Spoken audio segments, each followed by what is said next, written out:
This is Harry, your host. So, the screens on the New York Mercantile Exchange didn't just flicker, they detonated. Traders who were sipping coffee 1 second were standing on chairs the next. The day ahead, electricity price for New York City did not rise. It did not spike. It teleported from $48 to $500, from $500 to $1 and $200. Then it hit $2,000 per megawatt hour.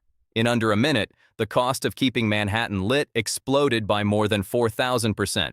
Elevators slowed, grid operators triggered emergency protocols, and somewhere in Ottawa, man adjusted his glasses and said absolutely nothing. This is the story of how one speech, one threat, and one miscalculation turned the most powerful country on earth into a customer with no leverage. This is the story of how Donald Trump tried to tariff electrons and Canada answered with mathematics.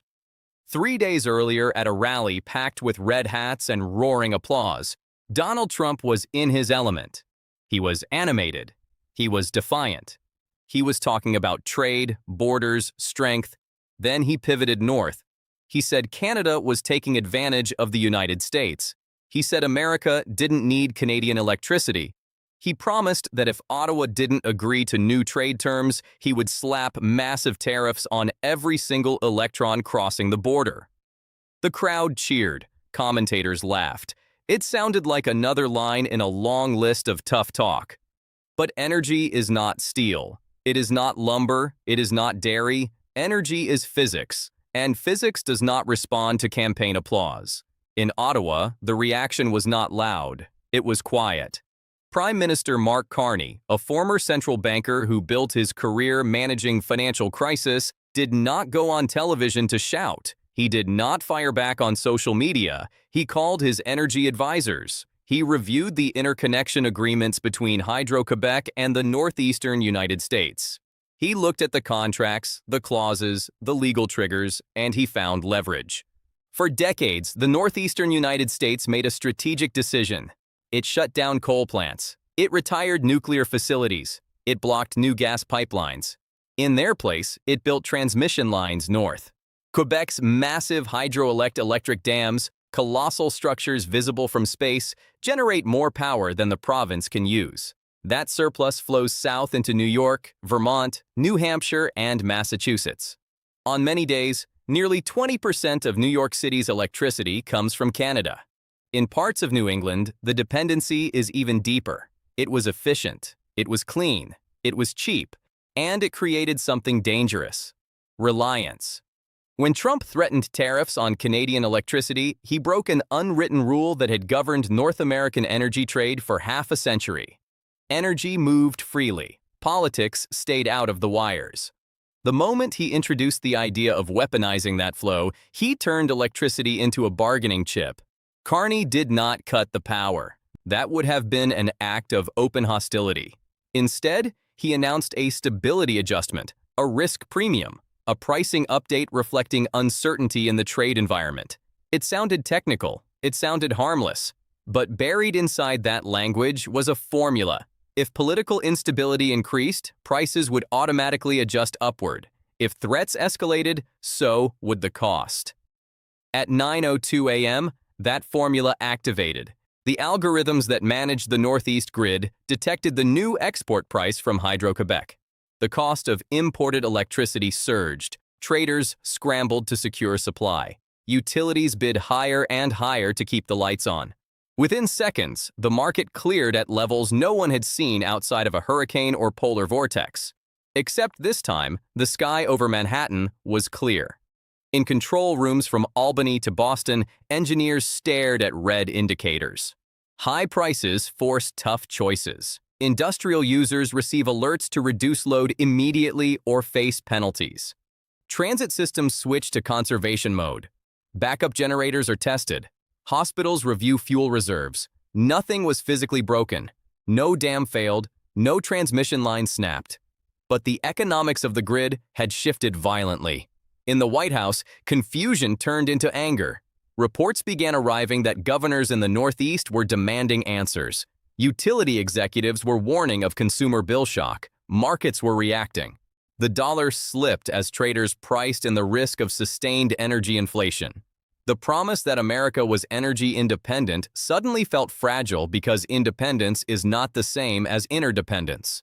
The United States produces vast amounts of oil and gas, but the Northeast grid was designed around cross-spur flows. You cannot replace thousands of megawatts overnight. You cannot build a new plant in a week. Infrastructure decisions made over 20 years cannot be reversed in 20 hours. Trump's threat was designed to show strength. Instead, it exposed vulnerability. You can tariff a product sitting in a warehouse. You cannot tariff water behind a dam without consequences. You cannot bully a supplier when your own system was built, assuming cooperation. Back on Wall Street, analysts began calculating what a sustained 4,000% surge would mean. Utilities do not absorb these costs. They pass them through. Households that were expecting a $150 electric bill could see $400 or $500 if volatility continued. Factories operating on thin margins faced impossible math, raise prices and fuel inflation, or shut down and lay off workers. Every option carried political risk. Meanwhile, in Ottawa, Carney delivered a short statement. Calm, clinical. He said Canada had a duty to ensure fair value for its resources in a hostile trade climate. He did not mention Trump by name. He did not use dramatic language. He framed it as market logic. If risk rises, price rises. That is capitalism. The contrast was stark. One leader used a rally to issue a threat. The other used a pricing model to respond. By noon, the question was no longer whether the spike was real. It was how long it would last. Would the White House double down and escalate? Would governors pressure Washington to de-escalate? Would markets stabilize if rhetoric cooled? Or had a line been crossed that would permanently redefine North American energy politics? The lights in Manhattan were still on. The trains were still running. But beneath the surface, something fundamental had changed. The assumption that energy would always be there, always be affordable, always be insulated from politics. That assumption was gone. Trump wanted leverage over Canada. Instead, Canada found leverage over the grid.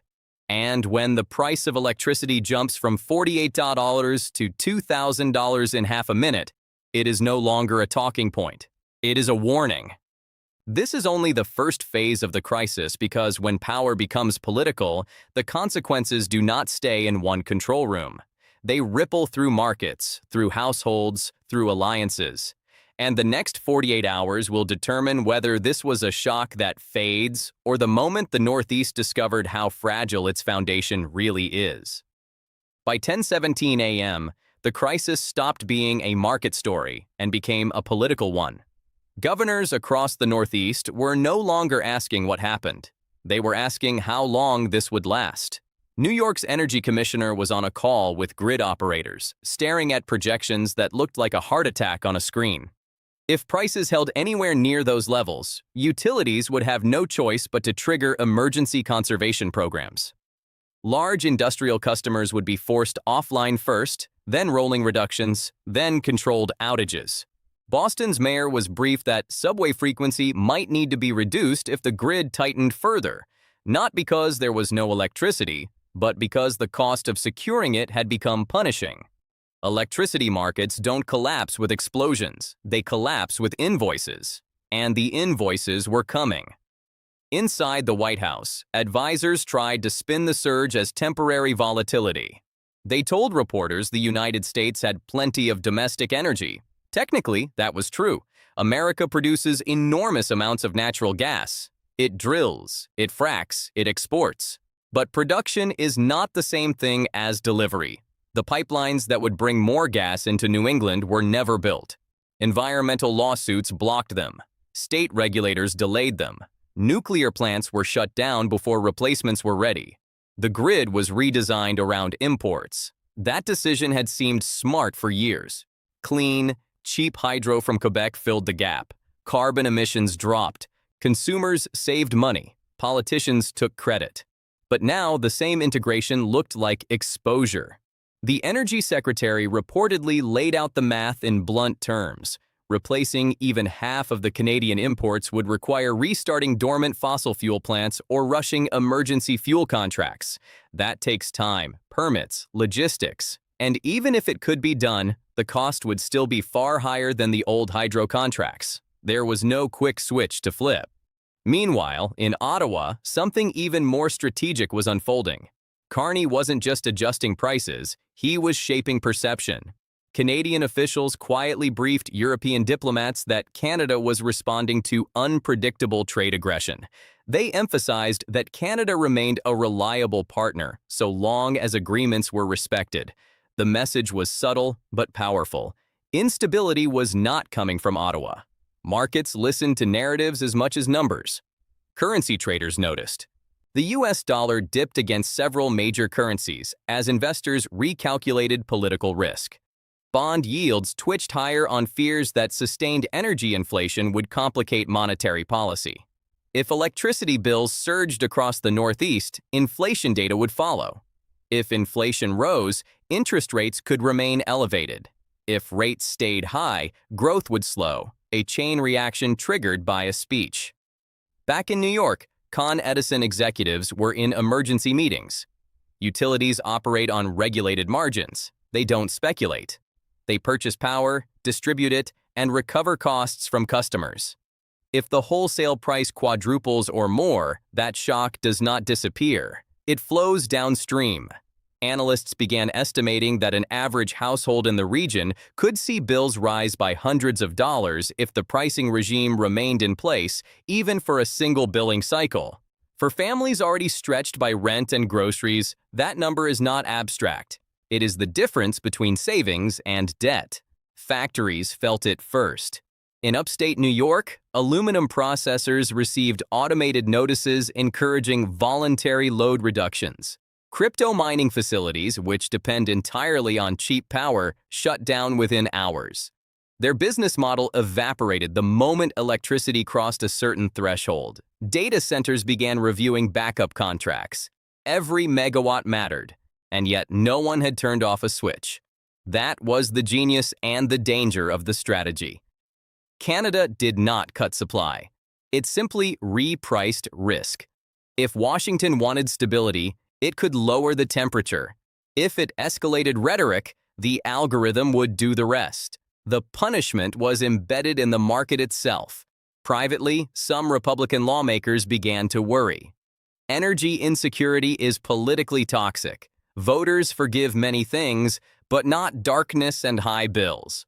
Calls between Senate offices and state governors intensified. The message from the Northeast was clear. This cannot continue. But Trump's political brand had always been built on confrontation. Backing down publicly carried its own risk. Supporters expected strength. Allies expected consistency. Opponents expected volatility. The room for maneuver was shrinking. Cable news panels framed it as a test of resolve. Was this a temporary standoff or the beginning of a prolonged economic duel? Commentators argued over who blinked first. Yet, beneath the noise, grid operators were doing something far less dramatic and far more important: recalculating reserve margins hour by hour. If a cold front moved in unexpectedly, demand would spike. If a major plant tripped offline, capacity would tighten. In a tightly balanced system, confidence matters. Once traders believe scarcity is possible, prices jump preemptively. Fear becomes embedded in bids. That fear was spreading.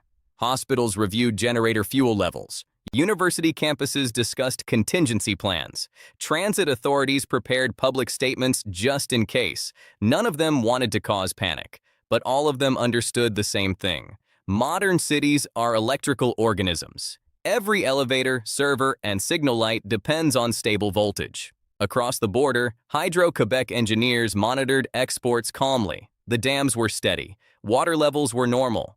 Turbines spun with quiet indifference. The physical system was fine.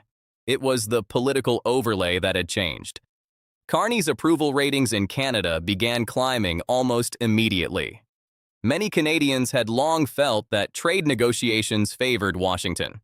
Now they saw a prime minister using economic logic rather than loud rhetoric. To them, it looked disciplined. To critics in the United States, it looked ruthless. By late afternoon, the White House faced three unattractive options: escalate and risk deeper economic pain, retreat and appear to concede, or attempt a quiet negotiation that both sides could frame as victory. Each path carried consequences not just for energy prices but for credibility, because this was no longer about a tariff line in a speech. It was about whether North American interdependence could survive political brinkmanship. It was about whether markets would trust that energy flows would remain insulated from campaign strategy. As evening approached, wholesale prices eased slightly from their peak, but they remained dramatically higher than normal. The message was unmistakable. Stability had a price now, and that price was being calculated in real time. The lights were still on in Manhattan. The skyline still shimmered. But the certainty that powered it had cracked. And once confidence in a grid begins to fracture, restoring it is far harder than flipping a breaker. The next move would decide whether this becomes a brief shock or the opening chapter of a deeper economic confrontation that neither side can easily